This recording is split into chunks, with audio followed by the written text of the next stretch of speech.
അള്ളാഹുവിൻ്റെ നാമങ്ങളിൽപ്പെട്ടൊരു നാമമാണ് ഗഫൂർ എന്നുള്ളത്. അള്ളാഹു അങ്ങേയറ്റം മാപ്പ് നൽകുന്നവനാണ്.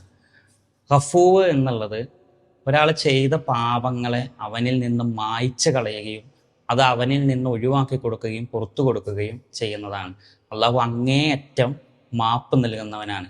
എത്രത്തോളം എന്ന് വെച്ചാൽ ഒരു മരുഭൂമിയിലൂടെ ഒരാൾ നടന്നു പോയാൽ അദ്ദേഹത്തിൻ്റെ കാൽപ്പാടുകൾ ആ മരുഭൂമിയിലുടനീളം നമ്മൾക്ക് കാണാം. പക്ഷെ കുറച്ച് കഴിയുമ്പോൾ കാറ്റ് വന്ന് മണൽത്തരികൾ ഈ കാൽപ്പാടുകളെ മുഴുവൻ മൂടുകയും അവിടെ ആരെങ്കിലും നടന്നു പോയതായിട്ടുള്ള ഒരു അടയാളം ശേഷിക്കാത്ത വിധം അവിടെ മുഴുവൻ മറച്ചു കളയുകയും ചെയ്യാറുണ്ട്. ഇതേപോലെയാണ് പണ്ഡിതന്മാർ പറയുന്നത് ഗഫൂർ എന്നുള്ള അള്ളാഹുവിൻ്റെ വിശേഷണം. അത് മനുഷ്യർ ചെയ്യുന്ന പാപങ്ങളെ അത് ചെയ്തിട്ടില്ലാത്ത വിധം ഒരടയാളങ്ങളും അവശേഷിക്കാത്ത വിധം അത് അവനിൽ നിന്ന് മായ്ച്ചു കളയപ്പെടും എന്നുള്ളതാണ്. റസൂലുള്ളാഹി സ്വല്ലല്ലാഹു അലൈഹി വസല്ലം അള്ളാഹുവിനോട് ധാരാളമായി അഫൂവ് അത് തേടാറുണ്ടായിരുന്നു എന്നുള്ളതാണ്.